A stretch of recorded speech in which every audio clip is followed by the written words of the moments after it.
Praise Community Church. We are located at 300 C Street in Hanford, California. Our pastor is Pastor William Beasley Sr. We are grateful to the Lord for another opportunity to be in His house to study His Word. We're going to go before the Lord in prayer. So if you have a prayer request, you can just let it be known by the waving of your hands. If you're on the virtual platforms, feel free to send our pastor an email at nbc4church@gmail.com. Let us bow. Dear gracious and heavenly Father, Lord, we come before you just thanking you and praising you, Lord God, for another opportunity to be in your house to study your word. Lord, we come just wanting you to know that we appreciate your keeping power and how you kept us throughout the week and how you bless us on today to be here to hear your word, Lord God. We're asking for endurance and strength to continue on to live according to your precepts, Lord God. Father, you saw the hands that were waiting before you. You know the needs of your people. Settle our hearts, settle our minds, Lord God. Help us to be content in you. Bless our marriages, bless families, Lord God. Save our unsaved loved ones is what we're asking you, Lord Jesus. And then, Lord, we lift our pastor up to you, asking you to speak through him, to use him, Lord God, for the upbuilding of your kingdom. Strengthen us all, Lord, in Jesus' name we pray. Amen. Amen. We're going to sing Count Your Blessings today, this evening. It says, when upon life's billows you are ten and ten tossed, when you walk discouraged, thinking all is lost, count your living blessings, name them one by one, and it will surprise you what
He blesses us daily with everything that we need. Amen. This next song is The Boy Who's Telephone. We're just going to sing 2 verses of this. It says, Central never busy, always on the line. You never hear from heaven, almost any time. Tis all for your service, we go more than home. When you get in trouble, it's for your blood. Telephone, glory, oh my joy divine. I can feel the current moving on the line. If I got the Father, for now and on, we may talk to Jesus, who's Lord of heaven. There will be no choices, telephone is free. It was built for service, just for you and me. There will be no waiting for this royal line. Telephone to glory, always answer yes. Telephone to glory, oh joy divine. I can feel the current moving on the line. If I got the Father, for His love and known, we can talk to Jesus, who is loyal to heaven. Telephone to glory, oh joy divine.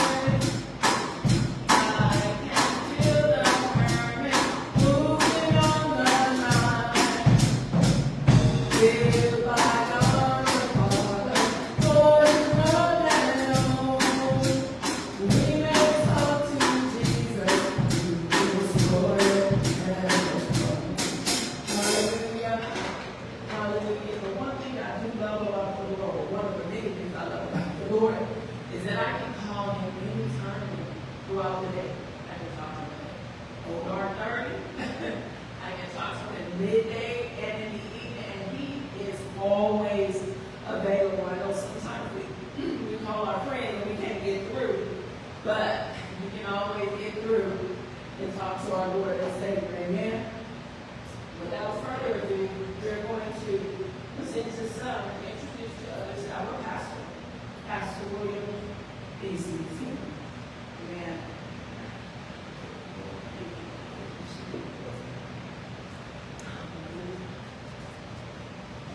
Thank God for another day that He has made. This is the land of the living.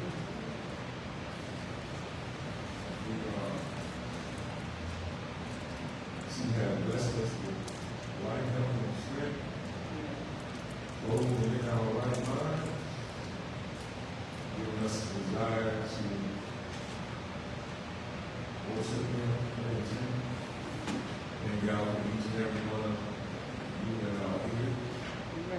First, thank God for those of you on Zoom. If you look live,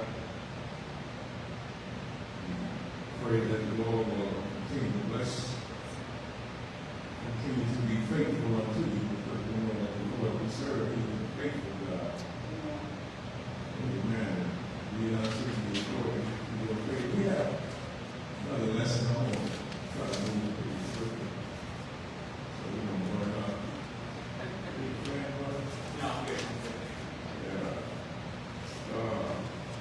It's still dealing with our great Apostle Paul.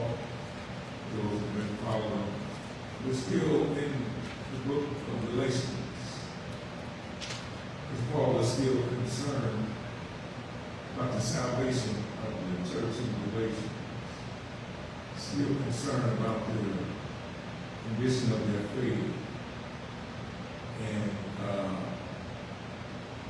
he's concerned about them being bewitched or being tricked out of their salvation. And so we won't get into that before we talk. We're in the 4th chapter of the book of Galatians. On the worksheet is verses 8 through 11. The worksheet is King James. You follow whatever translation that you use. And if I sound different, that's why, because I'm reading the King James. Galatians 4, verses 8, thank God for each and every one. Verse 8 says, howbeit then, when ye knew not God, ye did service unto them which by nature are no gods. Verse 9. But now after that ye have known God, or rather are known of God, how turn ye again to the weak and beggarly elements, whereunto ye desire again to be in bondage. Verse 10. Ye observe days, months, times, and years. Verse 11. I am afraid of you, lest I have bestowed upon you labor in vain. May the Lord have blessing to the readers, hearers, and the doers of his word in Jesus' name. Our focus verse, I believe, is coming out of verse 9, where he speaks of the weak and beggarly elements. Now, let us understand what's going on. Let us understand what he is telling the church. The weak and beggarly elements described on the worksheet refers to outdated religious practices, legalistic systems that are powerless to save and enslave rather than liberate believers. Say that again. He calls it the weak and beggarly elements, and he's referring to the outdated religious practices like the law and legalistic systems like legalistic ritualisms,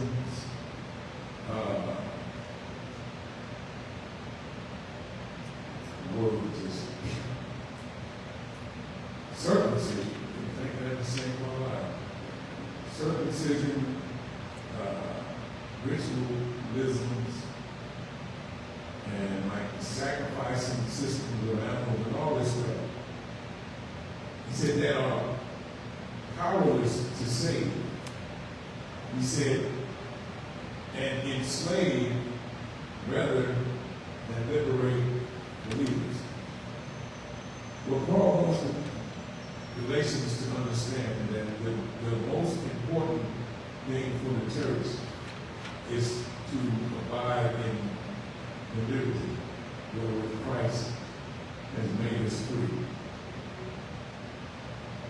Because the understanding for the church is we're saved by grace.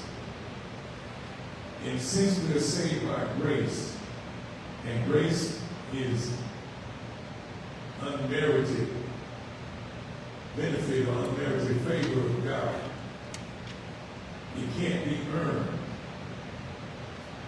So this is what he's trying to get the Galatians to understand.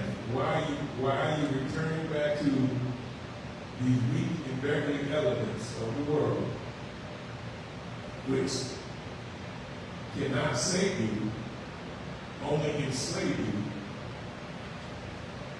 He said, because we're saved. You have to understand, we're saved by grace. We're saved by an unmerited benefit, unmerited favor. So nothing that we're going to do to make us find favor with God or make us find salvation with God is by grace. So let's go back and read it again. This time we'll understand it. We'll pick up the aspects as we go before all the talk. Verse 8, he's talking to him. He says, howbeit then, when ye knew not God, ye did service unto them which by nature are no gods. In other words, before you were born again, before you were regenerated, before you were saved, as we like to, the terminology we like to use in church, before I was saved. But here he's talking about you were regenerated, before you were born again, born in the Spirit. He said you didn't know God, and we didn't do service, which we did unto the things that were not God's. We thought they were God's or whatever. I don't know. Verse 9, he said, but now, after that, ye have known God, or rather, are known of God. More importantly, now that we are known of God, now that we have been regenerated, now that we have been born again, now we are known of God. He said, how turn? That word turn there is to return, forsake. Apostasy is a falling away or abandoning the faith. Or how can you deviate, or how can we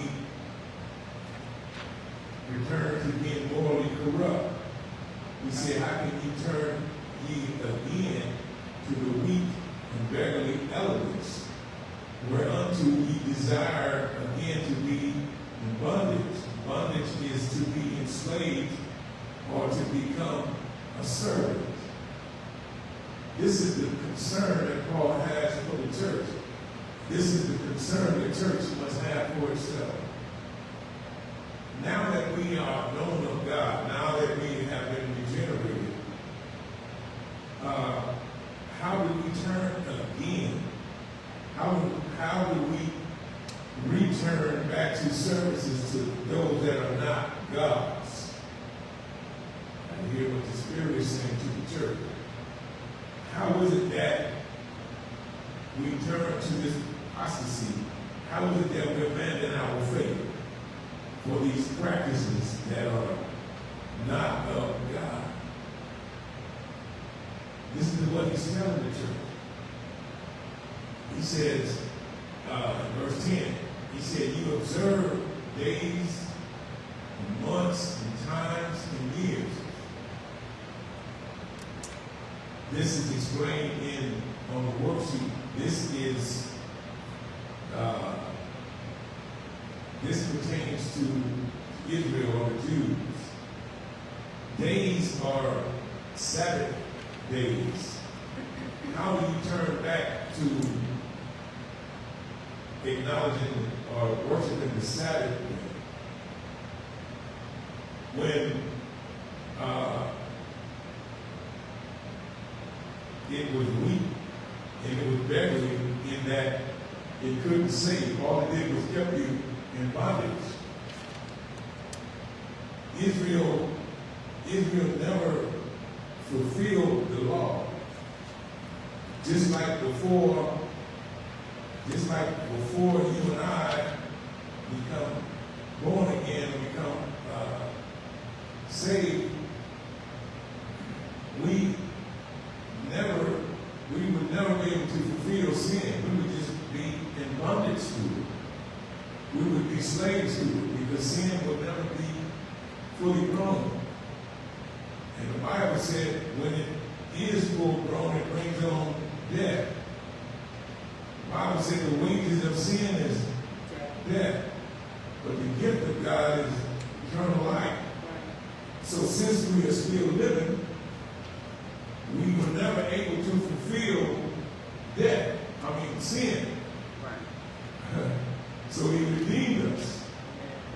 So the objective for the church is to abide and to remain in its liberty, in grace, not turn back to the weak and beggarly elements of the world, which only kept us bound or enslaved.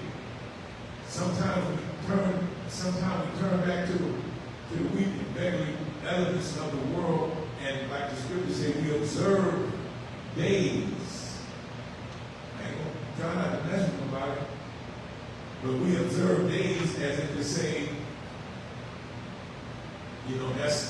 that's a big thing, or because I'm saved, I observe this day, or this day makes me saved. which, like I said, this deals with Israel or the Jews, and he's talking about the Sabbath day.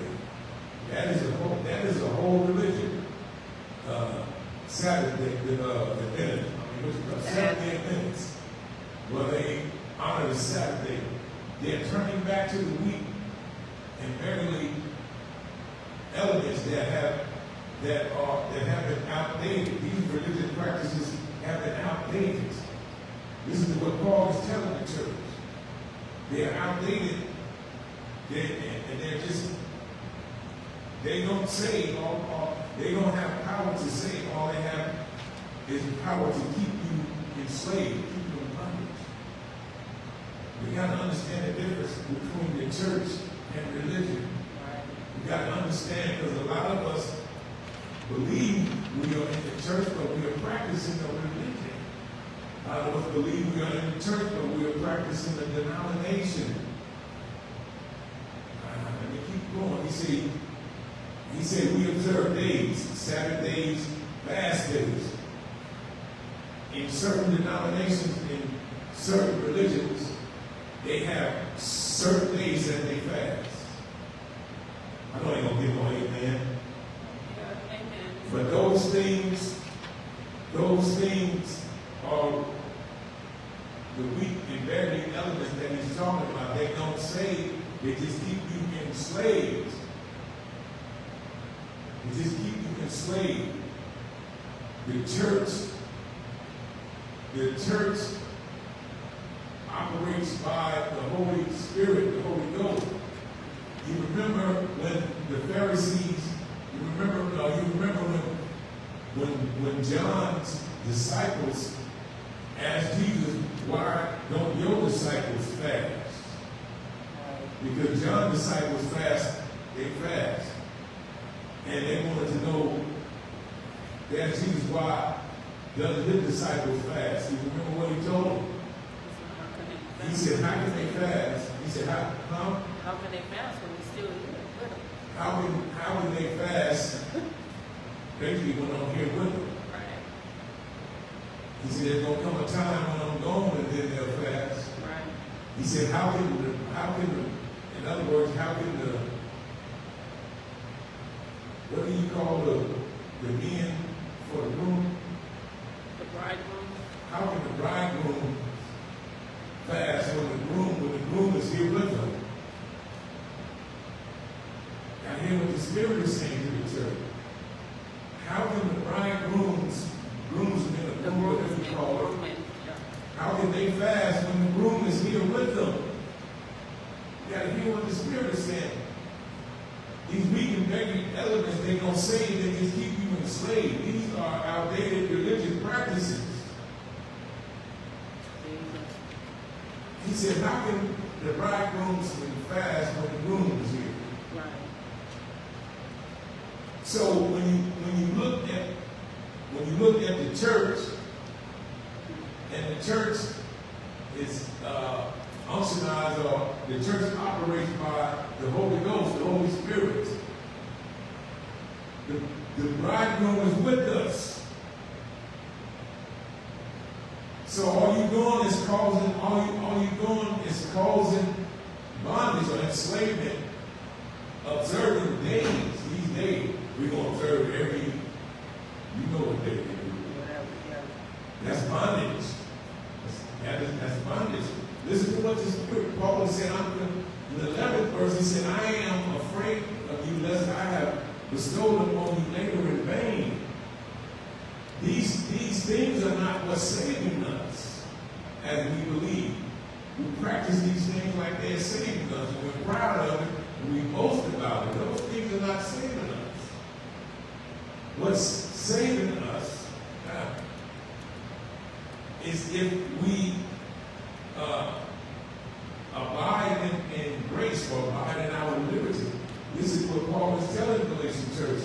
In the 5th chapter, verse 1, he says, stand ye therefore in the liberty wherewith Christ has made you free, and be not entangled again with the yoke of bondage. He said, you observe days, you observe months. Months is new moons, feast days, beginning with each month. when we observe, when members of the church, when we observe these things, we have turned back to the weak and beggarly elements of the world. These things don't save, they just keep you a slave. This is why people go into hundreds and hundreds of dollars in debt for Christmas. They observe these months, these days, and all they do is keep them in bondage. It keeps them enslaved to these gifts and these things. The church has no, this is why there's that one religion that don't celebrate anything. Come to understand why now. Because the church is supposed to operate in its grace and liberty. And this Christ has freed us from everything. The Bible said that if a man be in Christ, he's a new creature or a new creation. He said, old things are passed away, and behold, all things have become new. So if I'm a new creation or a new creature, why? If I'm a new creation or a new creature, why am I celebrating the things that I practiced when I was practicing unto them things that were no God?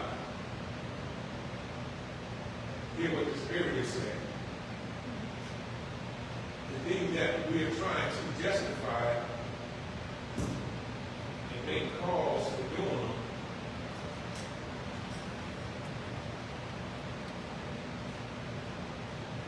The Word of God is saying, why are you enslaving yourself? Look at the, you got your Bible with you? Amen.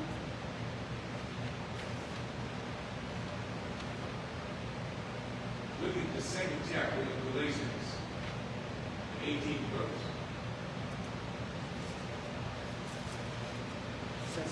Second chapter of Galatians, the 18th verse.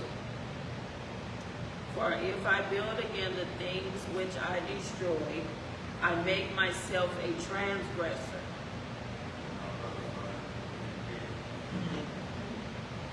Because Paul's concern here is the church has turned from its liberty, from its grace, and is trying to go back to enslavement or bondage, which if it that's so.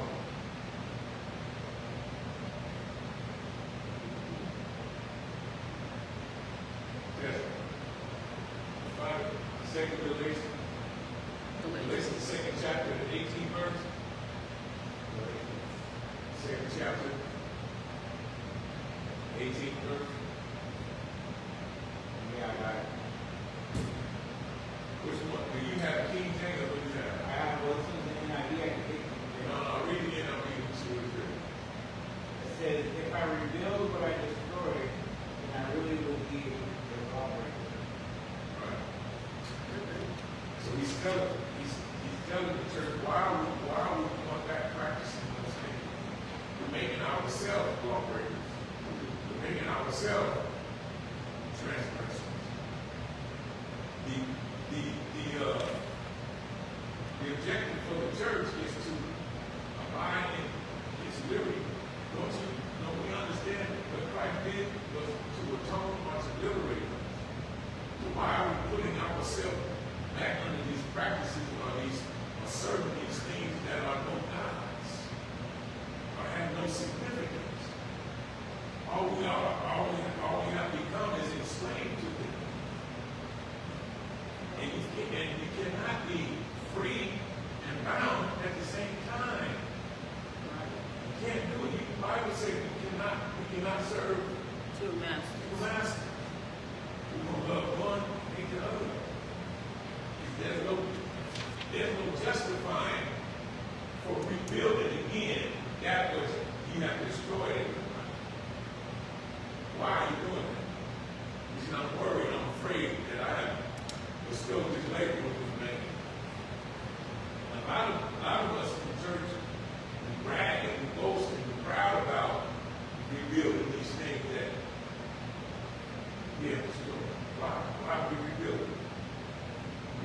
ourselves lawbreakers. We're making ourselves transgressors. They have been liberated from days, months, times, years. They have been liberated from these legalistic systems. They were not to serve these things anymore. Just like the things that we were liberated from before we were regenerated. Why are we still serving them? If we are new creatures in Christ, why are we still serving these things that we were when we were serving these things that are known gods? Hear what he's telling us. And we're trying to justify it, and then we get up teaching. Why would I teach you to return the money? I'd rather you return it not as your right, but as a leader, I shouldn't teach you that. Because that's not of the Lord. He said if you build again, if you build it, you just made yourself transgressor. The objective for the church is to remain and to walk in its liberty. The Bible said that we were purchased with a price. Right. And that we don't belong to ourselves anymore. We are his people, we are the sheep of his pasture. He said, if any man come after me, let him deny himself, take up his cross, follow after me. There you go. Come on, we go. Time to run. Get popped off. Popped off. Get popped off. You're all right. Let's keep preaching. Get popped off.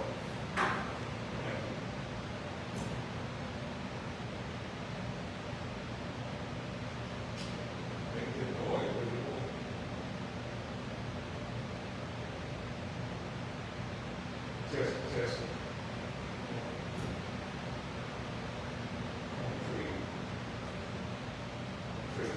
Microphone. Get on the run. Don't run.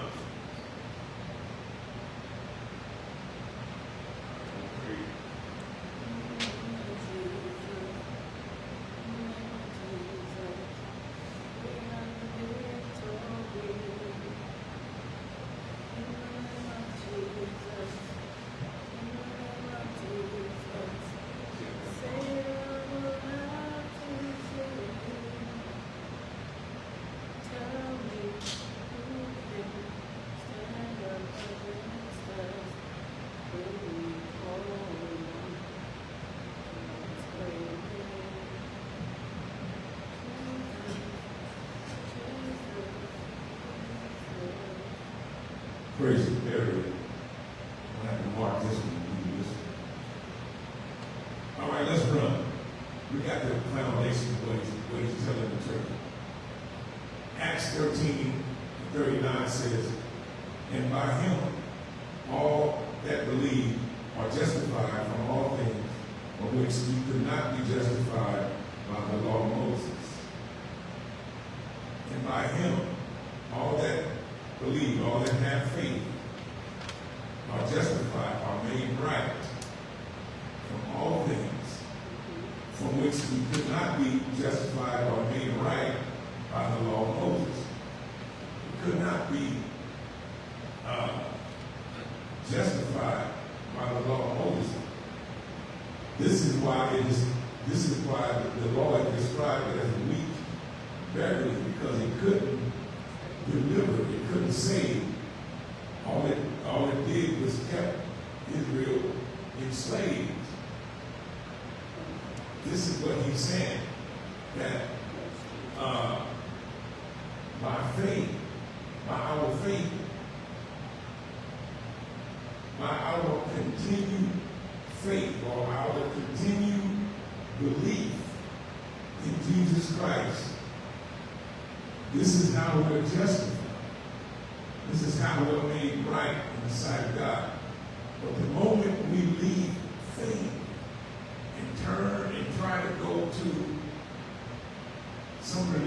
practice or some other thing,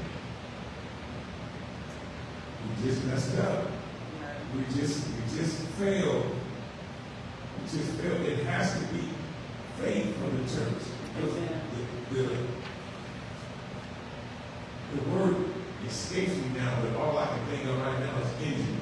The engine for the church is the Holy Ghost, not the law of Moses. The church has to obey the Holy Spirit, not the religious, outdated practices of the legalism, ritualism, and all this stuff. That stuff is considered weak and barely elegant simply because they couldn't save. All they did was held to enslaved. So Christ liberated us. And Paul said, don't worry, because you're running back under that bondage. Why?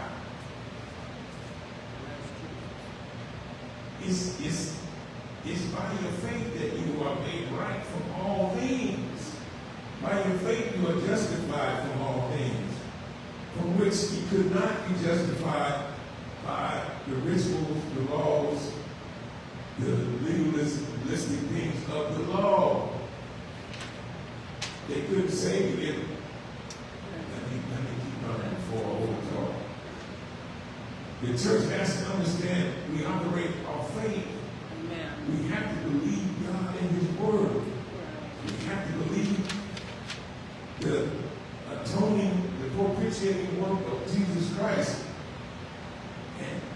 and the grace that He brought. Through our faith, we will obtain this salvation. Romans 8:3. It says, for what the law could not do, in that it was weak through the flesh, God sending His own Son in the likeness of sinful flesh, and for sin, condemned sin in the flesh. For what the law could not do, in that it was weak, it was strengthless, it was feeble in the flesh. The law didn't have the strength to save through the flesh. It was feeble through the flesh. God had to send His Son, Jesus Christ, in the likeness of sinful flesh for sin, to condemn sin in the flesh, to declare it wrong, condemn it, to disturb its power, its authority, to judge against it, condemn it, it's wrong.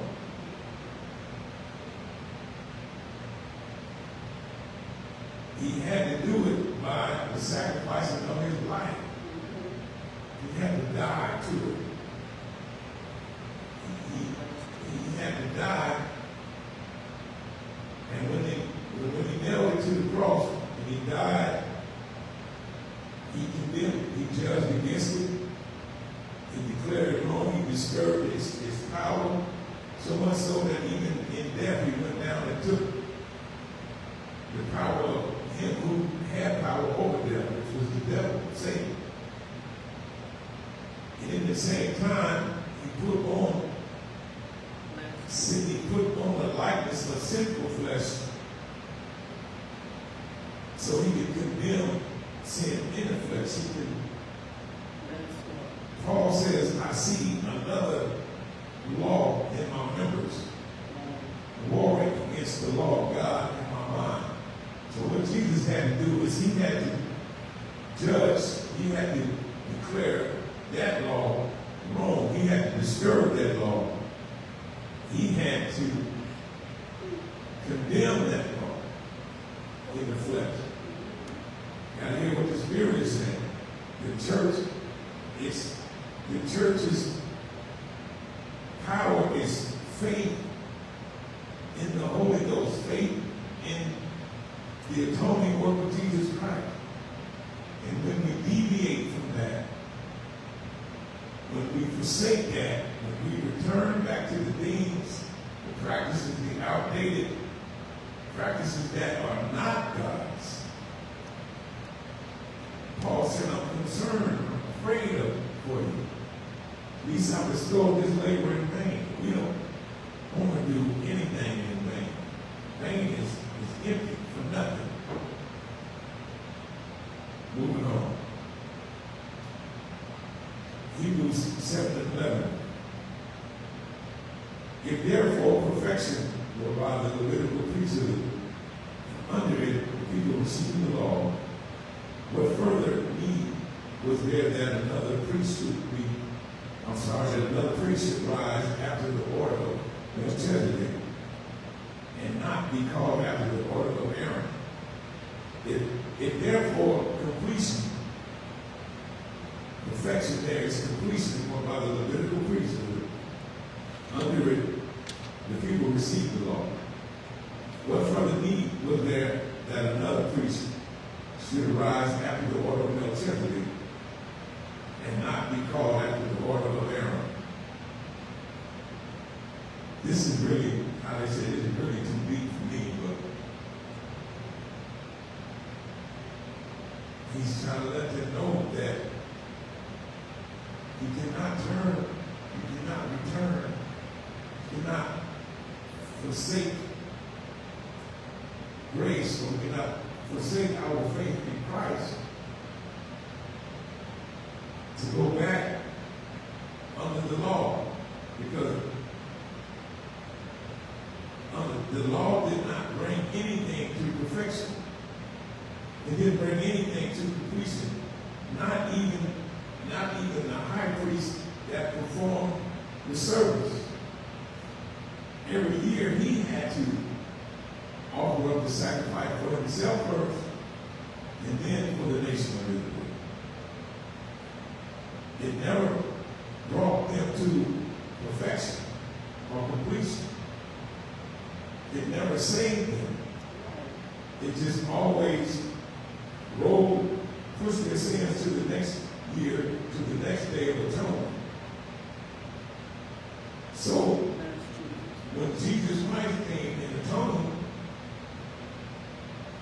propitiated our sins, and then was exalted to the right hand of God, to the Father, to where he forever makes intercession for us. If the church is going to be what it's supposed to be, we have to keep our faith in Christ. We have to operate, we have to understand that we're operating in grace.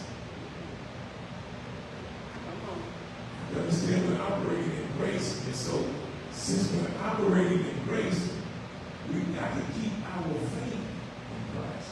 Don't deviate and think that we're going to go concoct some plan us out. No, that's never going to happen.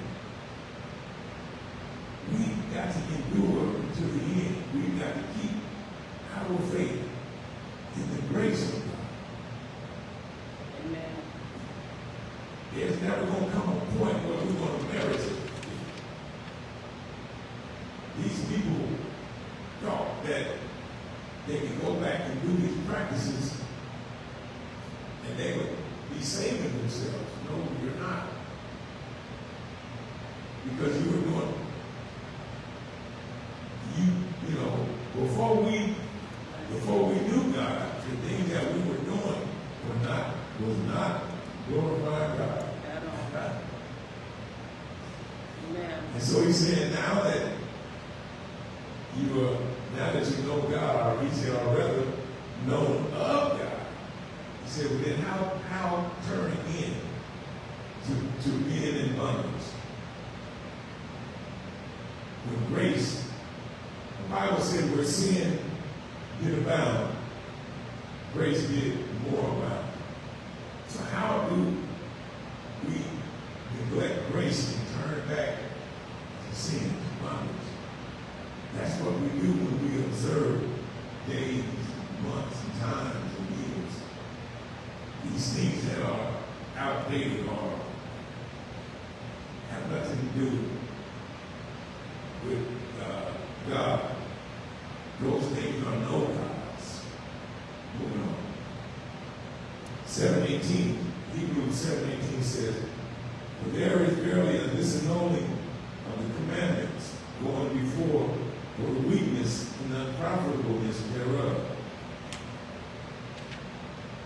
For there is verily a disannulling of the statute, of the decree, of the order." All these things are commandments. Statute, decree, order, going before for the weakness and unprofitableness thereof. But there is very a disannulling. What does disannulling mean?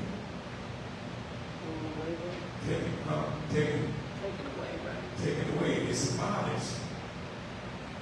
It's abolished going forward. It's abolished. That statute, that decree, those orders, those commandments. The church functions or operates by the power of the Holy Ghost. You gotta hear what the Spirit says. The church functions, the church exists because of grace. And we function and we operate because of the power of the Holy Ghost. Amen. By faith in Jesus Christ. Not by the works of righteousness which we have done. As he mentioned before, we have to understand. So when we're failing, he's telling them, when you're failing to continue in your liberty, when you go back and you build up those things again that Christ has liberated you from, you're making yourself a sinner. But yet, still, we practice it every year. Every year come around. Why? We've been liberated from that. But, the pride, the Bible says all this in the world is the lust of the flesh, lust of the eye, and the pride of life. So we want to sit around and with a lot of people talk about what we bought for Christmas, what we got for Christmas. For what?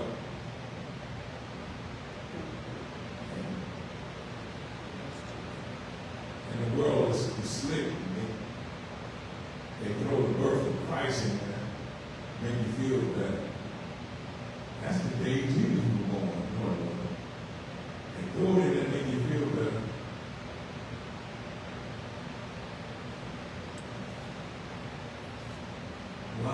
Lying, telling you this, Santa Claus will come out of the chimney, your reindeer gonna land on top of your house. You sit up in the church, believing this, teaching it. Santa Claus ain't coming down no chimney, your reindeer ain't landing on top of your house. He ain't eating no cookies overnight, drinking your milk, none of that. How mom and daddy was doing that. When you get older, you learn how to mom never eat no cookies. Last one. 2 Peter, 2nd chapter, 20th verse. Says, "For if after they have escaped the pollutions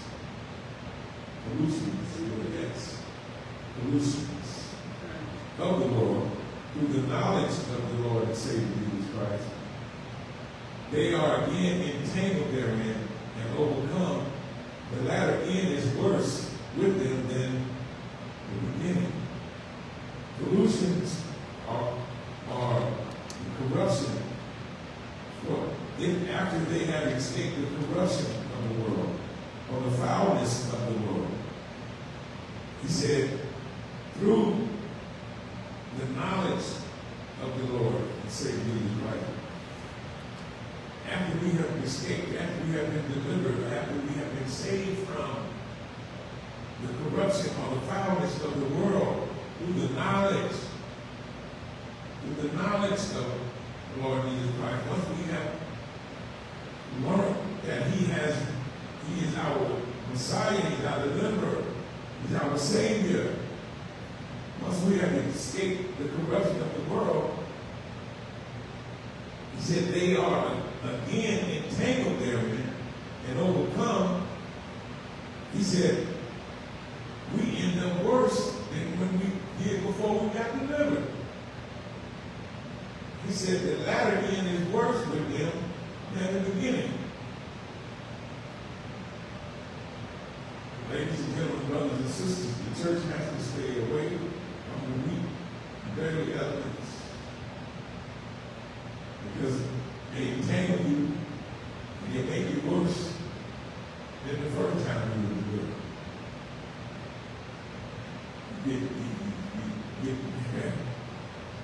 Just think about it. Just think about that for a minute. How serious Paul is for the church. Paul is very serious about our salvation. We have no secondary salvation. Jesus said, man does not live by bread alone, but by every word that proceeded out of the mouth of God. We don't have the strength to dictate what word we're going to believe and not believe. We've got to believe. We've got to believe every word that proceeds out of the mouth of God. Scripture says, or lest an evil heart of unbelief. We don't want an evil heart of unbelief. When Israel was an evil heart of unbelief, captive Israel, the Lord was mad with them and swore in his wrath and anger that they would not want to enter into his promise. We don't want to turn again to the weak and ragged elements of the world. We don't want to observe these things that the pagans observe and try to put on Christians. No. When we learn what the church is, we will learn. Stop living with this. The church, not the denomination, not religion, but the church. When we learn what the church is, then we will understand why Paul was so sincere. The church is the body of Christ. The Bible said there is no Jew, no Gentile, no bond, no free, no male, no freeman. All are one in Christ. The church is the body of Christ. Christ is the head of the church. It is not a denomination, it's not religion. They still practice every day in the world. And what they do is change the name. They change the name to make it go down. Not in the holy no way to go down. They change the name. You can't change the name. The Bible says you can't join the body of Christ with a heart. It says the body was not made for fornication. The body was made for the Lord. You can't take the body of Christ and join it to a harlot. It said every sin a man does is without the body. He said, but the sin of fornication is done with the body. You can't take the body of Christ and join it to a harlot.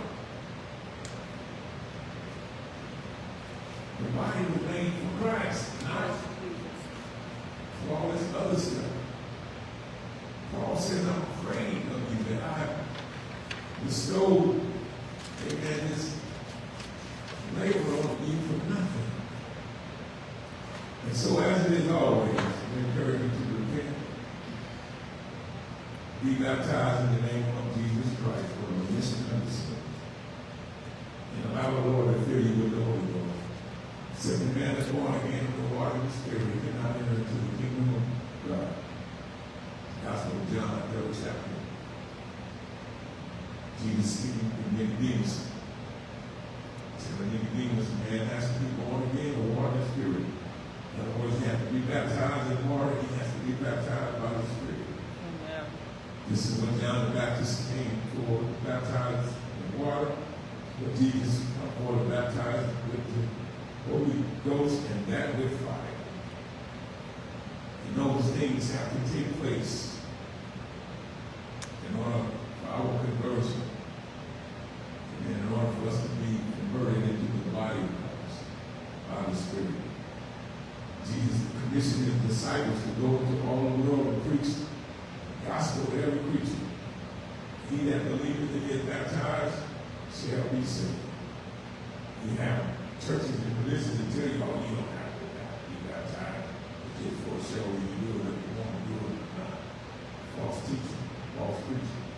Jesus commissioned his disciples. What are disciples? Disciples are followers. He commissioned them to go and make disciples, baptize them. He said, when they believe the gospel, he said, baptize them. Because this thing is about making disciples of Christ, not making religions. Now, one of his disciples that he commissioned to tell Peter, I want you to go start your religion. Paul will start your religion. No. Their commission is to make disciples. As he discipled them, he commissioned them to disciple. And then that disciples, and that disciples, and then that's the body of Christ. That's the church. Not an organized group. But anyway, we don't have time to deal with that. Give you an opportunity, and let us stand. Those who are here, let us stand. Thank God for coming out, brother, listening to the word of God. It's going to take the word, amen, to get us to that next level. It's going to take the word of God. It's going to take faith in the word of God. And the word of God is not going to change. It don't bend, it don't break. It takes hearing the word to strengthen our faith in it. Said faith comes by hearing by the word of God. So we pray that you hear something in the word that will encourage your heart. Amen. To continue to seek after the Lord. Thank God for you, those that are with us tonight. We'll bow our heads, let us pray. Dear gracious and heavenly Father, in the precious name of Jesus, we come tonight. Thank you, Lord, once again for your tender mercy and your kindness. We thank you for the multitude of your goodness. We thank you for all of your divine providence, all that you have provided, Lord. We thank you for just being the Lord of our lives. Pray that you will continue to keep us, be with us, lead us, and guide us with thy truth. We know that thy word is true, Lord God. We ask that you would take us from this place, but never from your presence. Assemble us together again at the appointed time. And we'll praise you and glorify you in Jesus' name. In Jesus' name. Amen. Amen.